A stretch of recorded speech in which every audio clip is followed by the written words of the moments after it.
Hey guys, what's going on? Welcome back to my channel.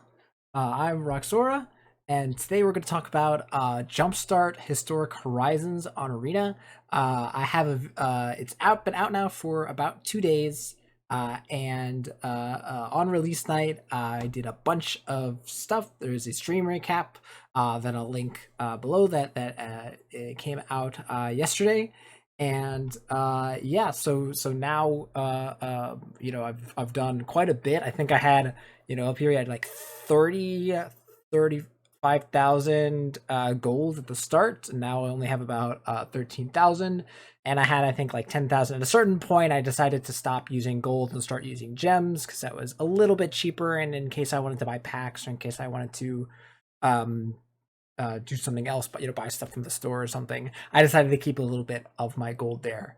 Um, and yeah, so I've done a ton of Jumpstart. I did a lot of grinding on stream, and yeah, I think I'm down to talk about kind of what the release is feeling like. And I know a lot of people have complaints about the system, and also some tips.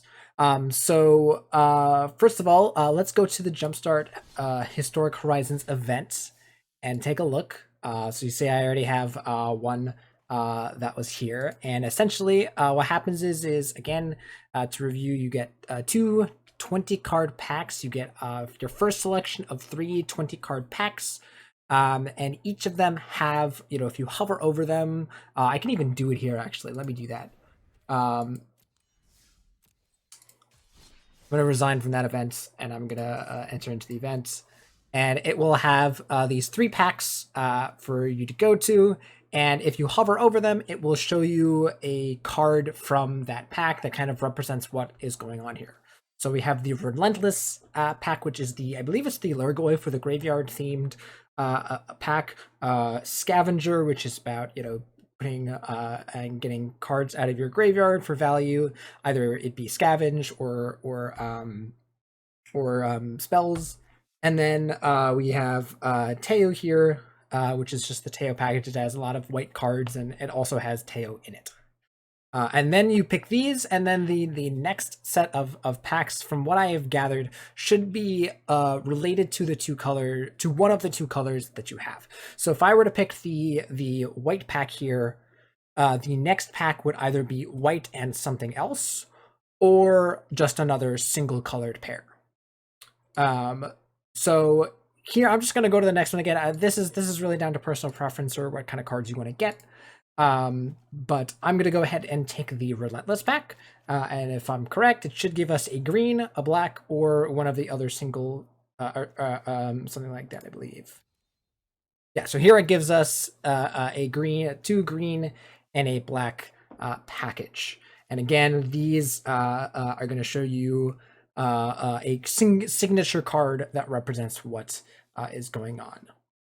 So I already know kind of again, I've done this a lot of times, so I know kind of what's in these packages. I'm going to go ahead, and I think I'm just going to take the vampire one here. I'm going to leave these. I don't particularly care for these. And then at the end of this, it'll show you your deck. I recommend that you click into it and go it. Every single pack, from what I've seen, gives you at least one rare, so you should have two rares just from entering into the event. So here I believe we have Lord of Extinction. Nice reprint. I believe this was in Amonkhet Remastered, but it's available here. And where is the other? Oh, we actually have three. We have more than one. Oh, we have four. Ooh, nice. We have Callous Blood Mage, which is not really rare. I think I already have a place to that. Nether Spirit from Modern Horizons 1. And then we have the Cordial Vampire, also from Modern Horizons 1. So there you go. So just by, if you think about it, you can either pay 2,000 gold or 400 gems for 2 to 4 rares. And then you can play, and you can get up to 2 additional rares if you win 2 games. Now there is no losing or loss requirement for exiting out of the event. You can play as many games as you want, or as few games as you want, and you can resign and re-enter at any time. So the question is, what is the best way to go about this? Well, obviously, you're just gonna, if your goal is to get cards, which I assume is why you're watching this video, if you just want to enjoy Historic Horizons, go ahead and play it. Feel free to do so. But if your goal is to grind and get the cards as fast as you can, whether that be getting cards from here or opening packs, or trying to figure out what's the best way to do so. And the answer is just play the games as fast as you can, try and get to easy wins, and resign and entry back into the event. There's no point in playing any games once you get this second win here. So the question is that a reliable source or a reliable method to get the cards you want? Or should you just ignore this and, buy packs and try and get wild cards, or just try and grind the game? Well, that kind of depends. So it really depends on whether you are trying to get specific cards or if you are trying to get just cards in general, as all of the cards or as many cards as you can. And that might be different, right? You might be someone who is, just trying to play, let's say you're a Merfolk player and you just want the Merfolk cards, right? And you just want Spellin and you want the Shoreline Keeper, or whatever cards from the set. My recommendation would probably just be to craft those cards if you have them. I would not try and grind this to get this. But if your goal is to just get cards in general, then I recommend you do this, and I'll show you why. We're going to go to my collection here, and this is also a good opportunity to show you that right now, unfortunately, the way Arena is coded, we do not have a way to filter for Modern Horizons or Modern Horizons 2 cards. We only have a way to filter for Jumpstart Historic Horizons, which, as you'll see, is not going to give us the cards from Modern Horizons or Modern Horizons 2. It can give us Hardened Scales, it can give us the digital-only cards that we see, but not Historic Horizons. And so the way that we can do that is by going into the search bar here and typing E and I believe it's M1 or MH1, sorry. There we go. So if you do that, now we have all of the cards from Modern Horizons visible here. And I'm going to go ahead and filter for rares and mythics because that should not be hard. And here are the ratio of cards that I have gathered from Modern Horizons 1. Now, this Merrily Just Slumber is from a historic anthology, so that doesn't really count. Same thing with Collected Conjuring. But for the other cards here, those cards are obtained from Modern Horizons, or sorry, from the Jumpstart packs and from the rewards from winning. So as you can see, I've done a lot of Ranger and Sliver openings, but it's actually pretty reliable. The Ranger Captain of Eos is a card that can be obtained by one of the packs, right, in the selection. Same thing for the Cloud Shredder Sliver and the Seasoned Pyromancer, Archmage's Charm, and I believe also the Cordial Vampire that we just got. All right, so all of these cards are in the selection, right? And just by entering the event over and over, you're going to naturally acquire these cards over time. And so the reason why, some might be looking at this and saying, oh, this is like a horrible method, it might just feel kind of bad because it feels very grindy. You have to play a lot in order to do that, and you might not want to do so. And if you don't, that's fine. You're just going to have to use your wild cards to do so. Again, you're as you can see, you're easily able to craft the cards here just fine if you'd like. But you can also get these for a much cheaper cost, right? If you think about it, a rare wild card costs about 600 gold if you think about it, because you're getting them from the tick down counter in the packs, or from just opening them in packs in general. Whereas getting Ranger or getting Archmage's Charm costs me below 2,000 gold or below 400 gems. Which is not a steep cost at all, and came with a lot of other extra stuff. The other thing that kind of makes the Jumpstart thing not as enjoyable is because you're not getting a lot of gameplay value. You're playing, an arguably not very fun game mode, right? It's not very high strategy gameplay. It's kind of just draw your cards and play them, and if your hand works out nicely, great. There's no real strategy with building a deck or drafting a deck. It's like sealed. You end up with what you get. And that feels kind of bad just to open up the packs, play one or two games, maybe three or four if you are struggling to win some games, and then drop and re-enter, and that's not very satisfying. So I do understand that, right? I definitely feel for that. But if your goal is as a for me as a if you think about it, if your goal is to get all the cards like me as a content creator, right? I'm trying to get all the Ranger Captain Eoses. I'm trying to get all the Seasoned Pyromancers.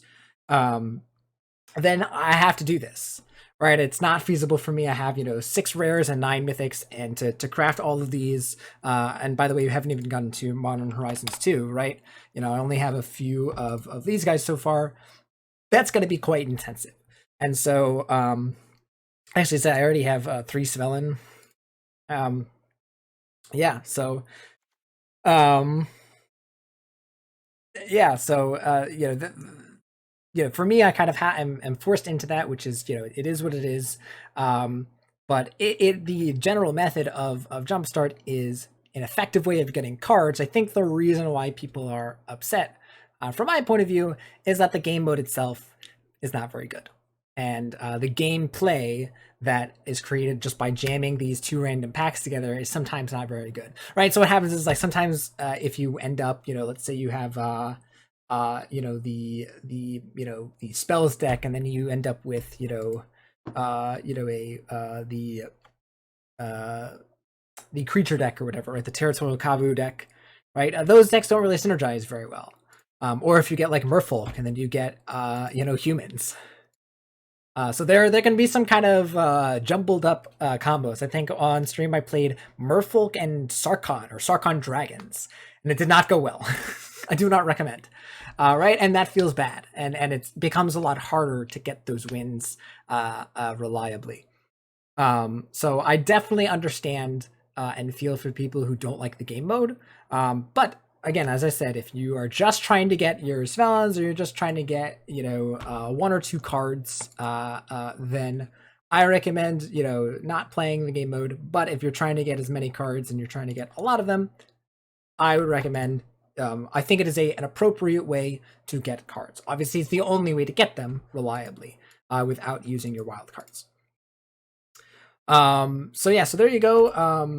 Actually, you can also see the Jumpstart 21 gives us this, and I have a playset of Teo, and this is why I wanted to say that here if you get the card through the Jumpstart mechanic, it will still give you the gems back, but I still recommend not picking that package, because it is still better to take one of the other packages, even if it might make your deck, the resulting deck, a little bit worse or whatever, right? Again, we don't care about winning reliably, we care about just getting those wins and leaving.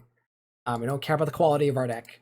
And yeah, so even I'm gonna make sure to not take any Teo packages from this point going forward, and the client is not going to tell you that, so just make mental notes of when you receive your playset, to stop doing that. Anyways, I think that's gonna do it for me. I don't remember if there's anything else that I wanted to cover in this. I just wanted to do something really quick, after playing so much Jumpstart and kind of updating you guys. It feels really weird because there was no real announcement. Like there was just like I don't even think there was a thing here. Was there a thing here? Yeah, they put like a tiny thing here, right? But there was no like big announcement when there's a usual set. So the release of the set and the fact that it was delayed feels kind of awkward. And there's not a ton of hype about it. I mean, people are still working on building decks, and there hasn't been any historic tournaments or anything. But I don't know. I'm still excited. I really wish it was a lot more hyped. I'm still happy that it came out when it did, and so far the release online, so like, even though there was no big announcement, the release has been very smooth, right? The getting the updated software and the playing of the cards, right? There's been minimal. I don't think there's been any bugs, or anything major like that. So that's been pretty good. It's really just annoying with the collection, with not being able to filter based on the Historic Horizons cards. But I am hopeful that we'll get that soon. I'm pretty confident in that. And yeah, that's going to do it for the video. Again, I hope this was helpful to people who are, hearing about Jumpstart or on Arena, and whether you haven't gotten into Historic or you're thinking about it, it's a great time to do so. And Jumpstart, while not a great game mode, is a great way to get cards. So if you're just trying to get as many cards, I recommend diving into this game mode. That's what I'm doing. I've been, even off stream, I've been playing a ton of Jumpstart today. So yeah.